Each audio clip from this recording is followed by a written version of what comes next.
I want to talk about habits, in particular, Keystone Habits, because these are the most important habits of your day from which the rest of your day hangs, if you like. A keystone habit is something like making your bed in the morning. It might sound like a really innocuous task, but it can have a profound impact on your day. So why are we talking about habits anyway? Well, habits really are important for success and important for creativity as well.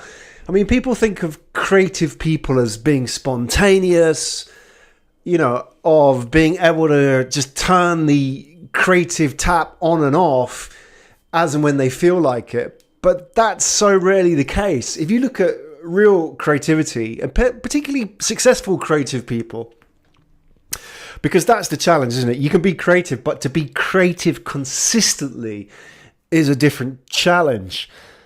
Now, I'm thinking of people like John Grisham, the author of Rainmaker and The Firm and all those other legal movies and books out there, over 100 million copies sold. Stephen King, obviously the best-selling author alive.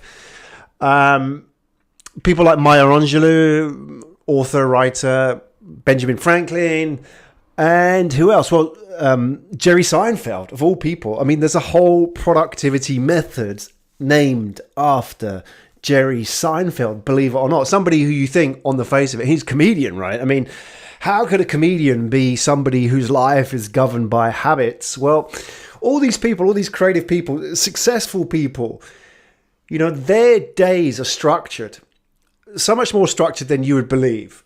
What we see on the outside is somebody who is successful.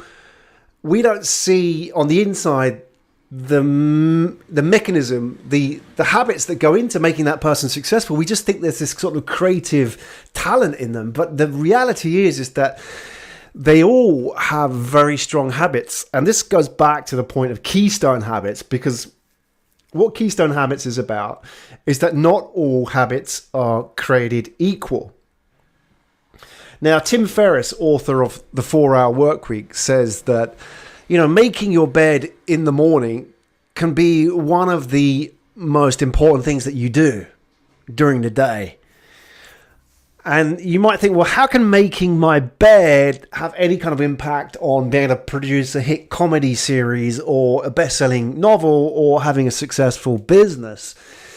Well, the reason is this thing called momentum and this cascade of habits that happens throughout the day. So, for example, let's say you started your day on the wrong foot. And this is what most people do in the morning, is they wake up. The first thing they do when they get to their office, whether it's at home or they have to commute to their office, they open their laptop. What is the first thing they do? I can pretty much guess that 95% of the people, the first thing they do, check their emails. And when they're checking their emails, during that time, they're also on Facebook. And, 30 minutes into the day, they're looking at pictures of cats on Facebook. So why is that bad? Well, the reason why that is a bad start to the day is because it creates a negative momentum. You are now reacting to other people's agendas. When somebody's sending you an email saying, can you do this? Can you do that? Can you fix this? Can you fix that?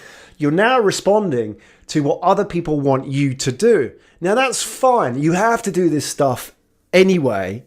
But the point is in, which position does that task come in your day? If it's at the top of the day, then everything else follows on from that. Let's say, for example, you get an email and something needs fixing right here, right now. You have to deal with it. You're stressed, you're reacting, you're firefighting. And before you know it, it's afternoon and you haven't done anything.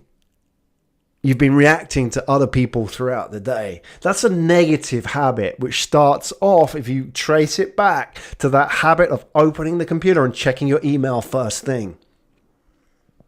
Positive habits. Let's start by looking at keystone habits. So Tim Ferriss, as I said, talked about making your bed in the morning. And the point is, it creates a momentum. Anybody can make their bed in the morning. Anybody is capable of doing it, right? Everybody should do it. And just by doing that one small act, you create a momentum in your day, which propagates throughout the day. Now, I have a ritual in the morning. My keystone habit is this. Rather than open my laptop and check emails or check Facebook, the first thing I do when I come into the office is I get this notepad, and I'm talking about a paper notepad and pen, and I open it, and written on that notepad in pen from the night before is the 3 things that I want to do today, the 3 things I want to achieve today. That is my keystone habit. It starts in the morning by looking at it and reviewing it, and it finishes in the evening. When I shut down for the evening, I take out that notepad and pen and I write down what it is that I want to achieve tomorrow. So, my day is bookended by these 2 keystone habits. I start the day, and I think this is why I'm able to get a lot more done than the average person working in an office, is I start the day with my agenda. I look at what it is that I want to achieve and start by putting that at the top of the chain of tasks that I want to achieve today, rather than responding to the firefighting, the spinning plates, the juggling of balls that most people get sucked into because they don't have a strong keystone habit to build their day around. So that one simple keystone habit can have a profound effect on everything else during the day. You can see that now that I take this notepad and pen out and I'm looking at it, I'm reconfirming to my brain what it is I want to achieve today. So when these emails are coming in, I park them. I can deal with them later. And I'm then focusing on the stuff that I need to achieve today, because those things I need to achieve are building blocks for the things I need to achieve in the future. And by doing that, I'm focusing on the things that I need to work on rather than the things that other people want me to work on. I'm less stressed. I feel more creative. I get more things done. So that's a simple keystone habit. There are lots of different keystone habits that you can implement in your day. And I talk a lot more about this in my blog post on podcast.grahamdbrown.com or in my book, which is simply book.grahamdbrown.com, where you can find out about, how I've been building habits, experimenting with habits, take what works, drop what doesn't work, to achieve some big goals in my life. Like, for example, completing the Ironman triathlon. I don't believe that motivation helps you achieve these things. I know people say you've got to be motivated. Fine, everybody's motivated in business, right? So that's a given. Simply being passionate and motivated doesn't mean anything. That just gets you into the game. What makes it different is your ability to build these good habits in your day, right? So, it's not the big goals, it's the small daily habits. And when you look at successful people and you look at champions and you look at creative people, this is what we don't see. Behind them is lots and lots of small habits that they perform on a daily basis. Not the big things. The small habits lead into the big things, but you can't focus on the big things. You've got to focus on those small habits on a daily basis. So my suggestion, if you want to look at how you can implement habits and get started, I know there's a lot of software and tools out there, and I talk about that in my blog post. That's fine.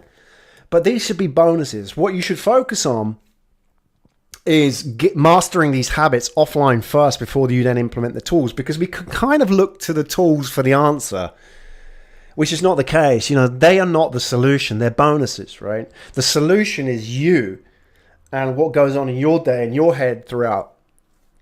So start with these small habits. Start by implementing one small keystone habit tomorrow. And it can be something really small, like making the bed, or it could be something like I suggested, take out a notepad and pen, write down at the end of every day what you want to achieve tomorrow. 3 things. And then tomorrow, take the notepad and pen and review it before you start. That's a simple thing. Another one that really works, at the end of every day, I tidy my office. It's simple. Move stuff around, clean the surfaces, put stuff away, reposition my computer, reposition my chair, and so on. No big deal. And in the morning, I do the same. No big deal. But that process is a keystone habit which triggers lots of other positive habits throughout the day, because I feel in a good mood, I feel in control, I feel less stressed. If I walk into an office which is messy, disorganized, how can I be creative? You know, creative minds aren't built from messy, disorganized, spontaneous environments. And it's the same, you know, spontaneity, enjoyment, happiness, all these unstructured things in our life come from a very solid, structured foundation. And that is why I believe, you know, people get stressed, because they try to create unstructured environments in their life because they think they rebel against habit and self-discipline and stuff like that. They think about what it was like at school, and they think that's what self-discipline means, is somebody telling you to do something. It's not. Self-discipline is absolutely key to happiness and success. You know, you can only get all those unstructured things when you first create a structured foundation from which you can grow. So hopefully that was useful. Go and check out my book if you're interested in reading more about the kind of habits and productivity rituals and routines and tools that I use to be more productive. And, you know, if you like this podcast, subscribe to it on iTunes. It's a podcast for lifestyle entrepreneurs to help you become better at what you do. And if you're watching this on the blog, then leave a comment or tweet me at Graham D. Brown. Let me know what you think.